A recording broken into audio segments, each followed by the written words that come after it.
What if I were to tell you that pagans might have absolutely been right in so many kinds of ways in their practice of sacrifice? And at the same time, the contrast between the pagans and that of the Jewish Christian tradition are profound. Stick with me. I can't wait to show you more about what I've uncovered. In the last video, we talked about what appears to be a very common element between the pagans and the Jewish Christian tradition. I'm going to use the Jewish Christian tradition as kind of a hyphenated idea throughout this discussion, and we'll get into some of the nuances around that. But generally, what we saw last time with the Jewish Christian tradition and that of the pagan world are many commonalities.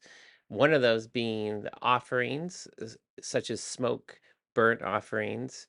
We see that with the incense, even in Asia, where there are no, say, with Buddhism, there's no burnt offerings to with an animal. But in the ancient Near East, the time of Israel, we see these burnt offerings, and there's if we go back to the very earliest stories in the Bible in Genesis, we see Noah as he completes his return to land. One of the first things he does is he does a burnt offering. And there's something that's very much a mystery about this because this is the first time in the Bible that we see a reference to an animal being burned.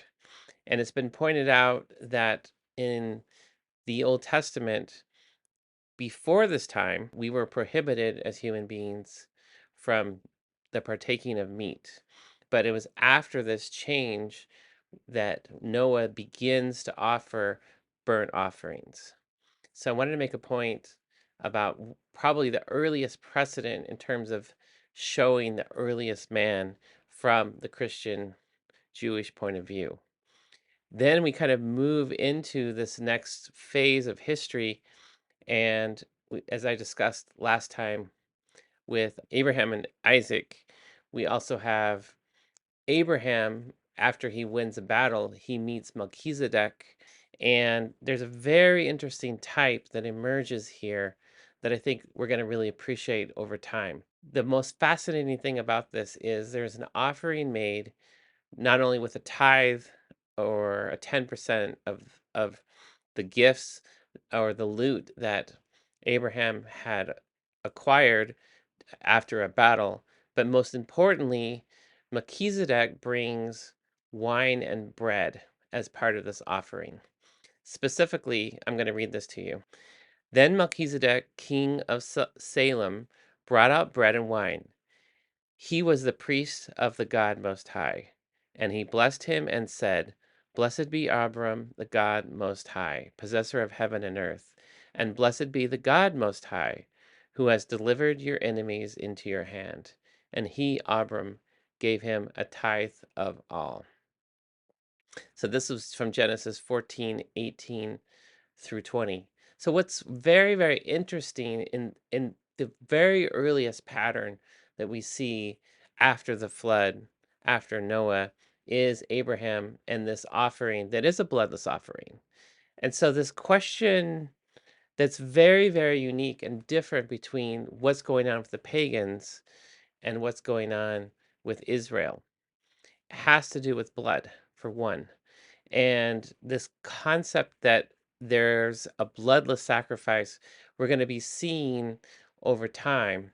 And I think the most important historical example of this happens 1,000 years before Christ, where King David, after his very big sin of not only taking a lover, but also then killing the husband of that lover, in his psalm, which is Psalm 50 or 51, depending on which version you're using, uh, David says something very specific. He says, If thou desire sacrifice, God, I would have given it to thee.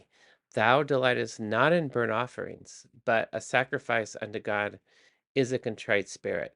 A contrite and humble heart, O God, thou wilt not despise. And I think just to kind of appreciate this very, very big difference. Because in the ancient pagan world, to imagine that to the God, you could come to this God and say, God, forgive me. I'm coming with a humble heart. My sacrifice is a broken heart. My sacrifice are my tears. This is historic. This is earth changing.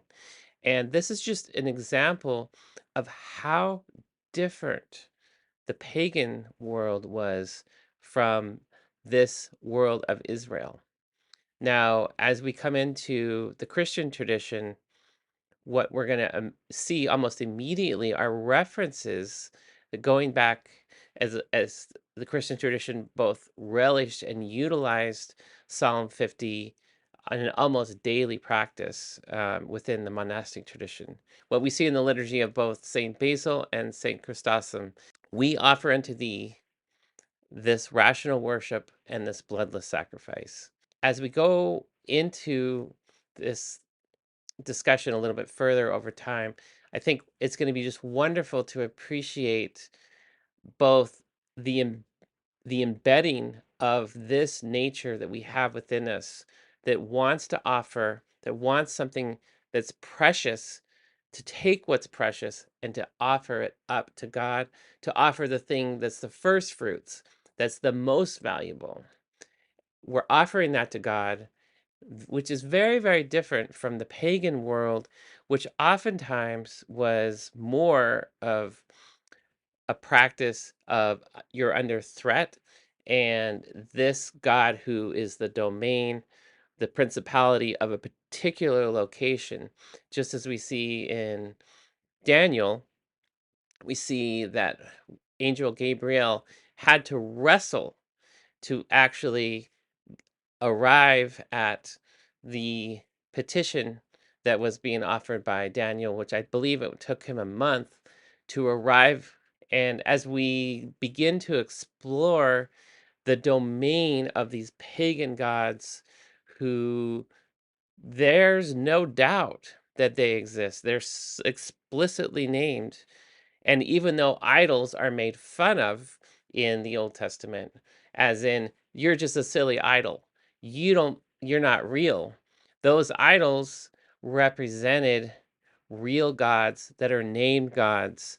And it's these exact gods that we see during the time of Athens when in Acts 17, Paul arrives in Athens, as I mentioned last time. He sees all of the altars of the different gods and even the unknown God or the unnamed God, which is reference really to the fact that they're so superstitious that they even have got temples to gods that just in case we don't want to offend those gods. So all of this petitioning for favor and also petitioning so that you're not offending this God. A lot of the pagan practices are offering this. But look, we as a human nature are all practicing some form of offering, some form of sacrifice. And what's profoundly different, as I hope you're beginning to see, is what's being offered. So I hope this just whets your appetite for just the incredible contrast that's available within the Christian and Jewish tradition. Till next time, we'll see you. Thanks so much. This has been Christ Revisited.